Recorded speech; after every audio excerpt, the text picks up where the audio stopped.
Praise the Lord.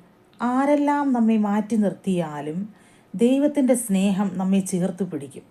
ഇന്നെന്നെ കേട്ടുകൊണ്ടിരിക്കുന്ന വ്യക്തികൾ ഒരുപക്ഷെ ഒറ്റപ്പെടൽ അനുഭവിക്കുന്നുണ്ടായിരിക്കാം. കൂടെയുള്ളവരൊക്കെ കൈവിട്ടെന്ന് പറഞ്ഞ് സങ്കടപ്പെട്ടിരിക്കുന്നുണ്ടാകാം. എന്നെ ആരും ചേർത്ത് പിടിക്കാനില്ല, എൻ്റെ സങ്കടങ്ങളിൽ കൂടിയിരിക്കാൻ ആരുമില്ല, അല്ലെങ്കിൽ ഒരുപക്ഷെ എന്നെ ചേർത്ത് പിടിക്കാമെന്ന് വാക്ക് പറഞ്ഞവരൊക്കെ മാറിപ്പോയേക്കാം. എന്നാൽ മാറ്റമില്ലാത്ത നമ്മുടെ കർത്താവിൻ്റെ സാന്നിധ്യം നമ്മെ ചേർത്ത് പിടിക്കും. ഒരു സ്ത്രീ തൻ്റെ കുഞ്ഞിനെ മറക്കുമോ? താൻ പ്രസവിച്ച കുഞ്ഞിനോട് കരുണ തോന്നാതിരിക്കുമോ? ഈവൻ മാതാപിതാക്കൾ പോലും തള്ളിക്കളഞ്ഞേക്കാം.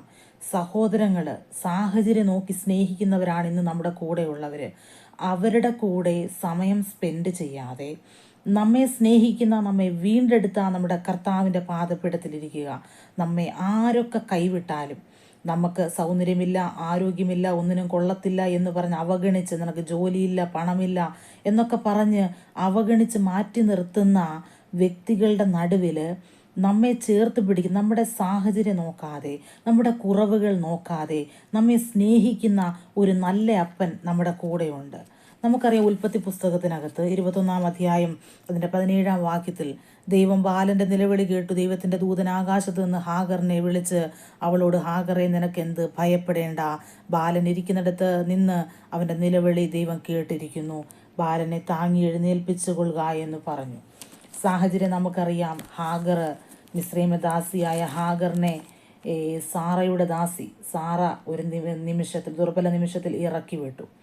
ഒരു തുരുത്തി വെള്ളവും അടയുമായിട്ട് ഹാഗർ ഉഴന്നു നടന്നു. എന്നാൽ ഉഴന്നു നടക്കാൻ ദൈവം അനുവദിച്ചില്ല. ആ കണ്ണുനീര് ദൈവം കണ്ടു. ദൈവത്തിൻ്റെ സമയമായപ്പോൾ ദൈവം അവർക്ക് വേണ്ടി പ്രവർത്തിച്ചു. ഞാൻ ഒരു കാര്യം നിങ്ങളോട് പറയാം, നിങ്ങളെ ചേർത്ത് പിടിക്കാമെന്നൊക്കെ വാക്ക് പറഞ്ഞവരൊക്കെ എല്ലാവരും മാറിപ്പോകും. അവരുടെ വാക്കൊക്കെ വ്യർത്ഥമാണ്. അതിൽ നമ്മൾ വിശ്വസിക്കരുത്. നമ്മളെ ചേർത്ത് പിടിക്കാം, എന്നും നിൻ്റെ കൂടെ ഞാൻ ഉണ്ടാകും എന്ന് പറഞ്ഞവരൊക്കെ നമ്മളെ അവഗണിച്ച് ഒരു നിമിഷത്തിൽ സാഹചര്യം നോക്കി നമ്മളെ തള്ളിപ്പറഞ്ഞേക്കാം, കുറ്റപ്പെടുത്തിയേക്കാം, മാറ്റി നിർത്തിയേക്കാം. കുറവുകൾ നോക്കാതെ നമ്മെ സ്നേഹിക്കുന്ന ദൈവസ്നേഹത്തിനകത്ത് ചേർന്നിരിക്കുക. ദൈവത്തിൻ്റെ കരം നമ്മുടെ കൂടെയുണ്ട്. ദൈവസ്നേഹം, ദൈവത്തിൻ്റെ സ്നേഹത്തിൻ്റെ ആഴം നമ്മെ തെളിയിക്കും, നമ്മെ പുറത്തു കൊണ്ടുവരും.